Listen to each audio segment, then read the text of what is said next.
ഖുർആനിലെ 10-ാം അധ്യായം സൂറത്ത് യൂനുസിലെ 58-ാം വചനത്തിലൂടെ വ്യക്തമായി അല്ലാഹു തആല പറയുന്നു, നബിയെ അങ്ങ് പറയുക, അള്ളാഹുവിന്റെ ഔദാര്യം കൊണ്ടും റഹ്മത്ത് കൊണ്ടും നിങ്ങൾ സന്തോഷിക്കുക. ആ ആയത്തിന്റെ ഒരുപാട് തഫ്സീറുകളിൽ നമുക്ക് കാണാൻ കഴിയും. ആ റഹ്മത്ത് എന്നാൽ മുത്തുനബി സല്ലല്ലാഹു അലൈഹി വസല്ലം തങ്ങളാണ്. ലോകത്തുള്ള ഏതെങ്കിലും പ്രാമാണികരായ മുഫസ്സിറുകൾ റബീഉൽ അവ്വൽ മാസത്തിന് മതമഹത്വം നൽകി ആചാരങ്ങളും അനുഷ്ഠാനങ്ങളും ആഘോഷങ്ങളും ഒക്കെ സംഘടിപ്പിക്കാൻ ഈ ആയത്ത് തെളിവാണ് എന്ന് ശരിക്കും നോട്ട് ചെയ്തോ? ഏതെങ്കിലും പ്രാമാണികരായ മുഫസ്സിറുകൾ രേഖപ്പെടുത്തിയത് നിങ്ങൾക്ക് കാണിച്ചു തരാൻ പറ്റുമോ? ഇതിന്റെ വെല്ലുവിളി ഞാൻ ഏറ്റെടുക്കുകയാണ്. എന്റെ കയ്യിലുള്ളത് പ്രശസ്ത പണ്ഡിതനായ ഹാഫിൽ ഇബ്നു ഹജർ അൽ അസ്ഖലാനി റഹിമഹുള്ളയുടെ പ്രമുഖ ശിഷ്യനായ അൽ ഹാഫിൽ ഇബ്രാഹിം നാജി റഹിമഹുള്ളയുടെ കൻസുൽ റാഗിബീൻ അൽ വഫാത്ത് എന്ന കിതാബാണ്. ഇതിന്റെ 36-ാമത്തെ പേജിൽ കാണാം, വതബറകു ബിവിലാദതിഹി, ഹബീബായ സല്ലല്ലാഹു അലൈഹി വസല്ലം തങ്ങളുടെ ജന്മം കൊണ്ട് നിങ്ങൾ ബറക്കത്തെടുക്കുകയും വഫ്റഹു ബിഹാ, അതുകൊണ്ട് നിങ്ങൾ സന്തോഷിക്കുകയും ചെയ്യുകയും. എന്താ തെളിവ്? ഖുൽ ബിഫദ്ലില്ലാഹി വബിറഹ്മതിഹി ഫബിദാലിക ഫൽയഫ്റഹു ഹുവ ഖൈറും മിമ്മാ യജ്മഊൻ. അപ്പൊ ഈ ആയത്ത് നബിദിനാഘോഷത്തിന് കൃത്യമായ രേഖയാണ്, തെളിവാണ്, പ്രമാണമാണ് എന്ന് ഹാഫിദ് ഇബ്രാഹിം നാജി റഹിമഹുല്ല കൃത്യമായി തന്നെ പഠിപ്പിക്കുന്നു. ബഹുമാനപ്പെട്ട ഇമാം നാജി റഹിമഹുല്ലയെ ഞാൻ തെളിവിന് ഉദ്ധരിച്ചപ്പോൾ അദ്ദേഹം ഒരു ആധികാരികനായ മുഫസ്സിറാണോ എന്ന് ചോദിച്ചുകൊണ്ട് തള്ളാൻ ശ്രമിക്കുകയായിരുന്നു സലഫി. വെല്ലുവിളി എന്തായിരുന്നു? പ്രാമാണികരായ ഏതെങ്കിലും ഒരു മുഫസ്സിറിനെ ഉദ്ധരിക്കാൻ സാധിക്കുമോ എന്നതായിരുന്നു എന്റെ വെല്ലുവിളി. എന്നാൽ നിങ്ങൾ ഈ കൊണ്ടുവന്നത് ബുർഹാനുദ്ദീൻ നാജി, അദ്ദേഹം മുഫസ്സിറാണോ? തെളിയിക്കാനുള്ള ചങ്കൂറ്റം നിങ്ങൾക്കുണ്ടോ? നിങ്ങൾ കൊണ്ടുവരും. ഒരാൾ മുഫസ്സിറാണ് എന്ന് എങ്ങനെയാണ് തീരുമാനിക്കേണ്ടത്?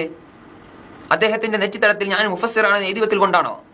അല്ലെങ്കിൽ ഏതെങ്കിലും സലഫിമാർ മുഫസ്സിറാണ് എന്ന സർട്ടിഫിക്കറ്റ് കൊടുക്കൽ കൊണ്ടാണോ? ഒരിക്കലുമല്ല. ഒരാൾ മുഫസ്സിറാണോ അല്ലേ എന്ന് എങ്ങനെയാണ് തീരുമാനിക്കുക? പണ്ഡിതന്മാർ പഠിപ്പിക്കുന്നു, മൻ കമുലത് ഫീഹി ആലാത്തു തഫ്സീർ, ഒരാളിൽ തഫ്സീറിന്റെ ആലാത്തുകൾ സമ്മേളിച്ചു കഴിഞ്ഞാൽ അയാൾക്ക് തഫ്സീർ പറയാനുള്ള യോഗ്യതയുണ്ട്. ഏതൊക്കെയാണ് ആലാത്തുകൾ?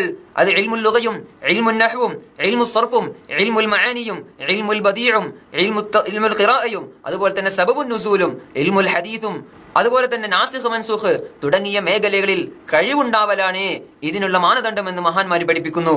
ബഹുമാനപ്പെട്ട ഇമാം നാജി റഹിമഹുല്ലയിൽ ഈ ആലാത്തുകൾ ഒരുമിച്ച് കൂടിയിട്ടുണ്ടോ ഇല്ലേ എന്ന് നമുക്ക് പരിശോധിക്കാം.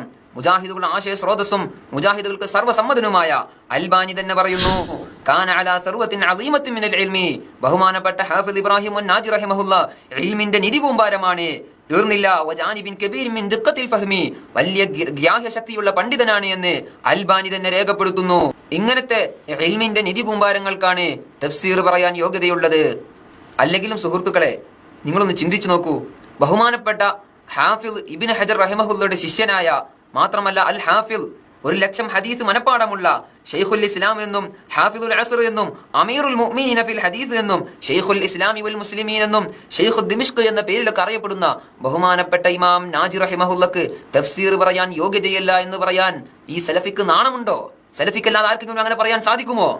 ബഹുമാനപ്പെട്ട ഇമാം നാജി റഹിമഹുല്ലക്ക് ഇങ്ങനെയുള്ള വിശേഷണങ്ങൾ ഉണ്ടെന്ന് ഞാൻ വെറുതെ പറയുകയല്ല. സമകാലിക പണ്ഡിതനായ ഇമാം അബുൽ ബറക്കാത്ത് ഇബ്നുൽ ഖയ്യാൽ റഹിമഹുല്ല തന്നെ രേഖപ്പെടുത്തുന്നുണ്ട്, ഷെയ്ഖുൽ ഇസ്ലാമി വൽ മുസ്ലിമീൻ ഹാഫിദുൽ അസ്ർ വ അമീറുൽ മുഅ്മിനീന ഫിൽ ഹദീസ് സയ്യിദുൽ മുർസലീൻ ബുർഹാനുദ്ദീൻ നാജി അശ്ശാഫിഈ റഹിമഹുല്ല എന്ന് അബുൽ ബറക്കാത്ത് ഇബ്നുൽ ഖയ്യാൽ റഹിമഹുല്ല രേഖപ്പെടുത്തുന്നുണ്ട്. ചുരുക്കത്തിൽ ബഹുമാനപ്പെട്ട ഇമാം നാജി റഹിമഹുല്ലക്ക് തഫ്സീർ പറയാൻ യോഗ്യതയുണ്ട്. ഇതിനെല്ലാം പുറമെ ബഹുമാനപ്പെട്ട ഇമാം നാജി റഹിമഹുല്ലക്ക് തഫ്സീർ മേഖലയിലും ഗ്രന്ഥമുണ്ട്. തഫ്സീർ മേഖലയിൽ ഏറ്റവും സൂക്ഷ്മമായ ഭാഗമാണ് അൻ-നാസിഖ് വൽ മൻസൂഖ്. ഈ വിഷയത്തിൽ മഹാനവർക്ക് ഗ്രന്ഥമുണ്ട്. ഇങ്ങനെയുള്ള ഒരു പണ്ഡിതന് തഫ്സീർ പറയാൻ യോഗ്യതയില്ല എന്ന് പറഞ്ഞ സലഫിയുടെ തൊലിക്കട്ടി അപാരം തന്നെ. ബഹുമാനപ്പെട്ട ഇമാം സഖാവി റഹിമഹുല്ല അവിടുത്തെ അല്ലാഹുൽ രേഖപ്പെടുത്തുന്നു, മഹാനരായ ഖുദൈ റഹിമഹുല്ല പറയുന്നു, ബിഅന്നഹു, തീർച്ചയായും ബഹുമാനപ്പെട്ട ഇമാം നാജി റഹിമഹുല്ല ശൈഖുൻ ആലിമുൻ ഫാദിലുൻ മുഹദ്ദിസുൻ മുഹർറിറുൻ മുത്ഖിനുൻ മുഅ്തമദുൻ, ബഹുമാനപ്പെട്ടവർ അവലംബയോഗ്യനായ മുഹർറിറായ മുഹദ്ദിസായ ഫാദിലായ ആലിമാണ് ഇമാം നാജി റഹിമഹുല്ല. ഖദമ ഹാദ ശഅന, ഈ ദീനിന് കവന്ന സേവനം അനുഷ്ഠിച്ചിട്ടുണ്ട്. ബിലിസാനിഹി വ ഖലമിഹി, അവിടുത്തെ നാവ് കൊണ്ടും പേന കൊണ്ടും. ഇങ്ങനെയുള്ള ഒരു മഹാപണ്ഡിതനെ തഫ്സീർ പറയാൻ യോഗ്യതയില്ല എന്ന് പറഞ്ഞ് തള്ളിക്കളയാൻ സലഫിക്കല്ലാതെ മറ്റാർക്കെങ്കിലും സാധിക്കുമോ?